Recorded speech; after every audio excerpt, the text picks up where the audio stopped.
ভাতিজা কারো সন্তান এটা ঘরের ছেলে হিসাবে আপনারা সবাই গাছটার পরিচর্যা করবেন।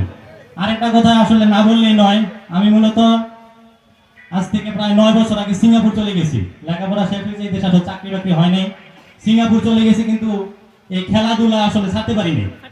তো আস্তে আস্তে যখন আমি দেখলাম যে সুমন ভাই একটা একাডেমি করছে, ফুটবল খেলাটা সে প্রত্যন্ত গ্রাম অঞ্চলে আসলে ছড়াই ছিটিয়ে দিছে। আমরা সপ্তাহে 2 দিন ছুটি পাই, একদিন শনিবার একদিন রবিবার। আস্তে আস্তে আসলে এরকম বক্তব্য হয়েছি, আমি সিঙ্গাপুর থাকতে ভাইয়ের সাথে কন্ট্যাক্ট করছি যে ভাই আমি যদি দেশে আসি আপনার সাথে একটা ম্যাচ খেলবো যদি আসলে অনুমতি দেন।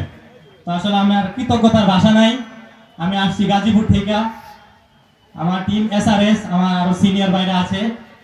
তো আসলে খেলায় হার জিত থাকে, এত সুন্দর খেলা যেন উপহার দিতে পারি। পরিশেষে ব্যারিস্টার সুমন ভাইয়ের দীর্ঘায়ু কামনা করে আমার কথা শেষ করছি।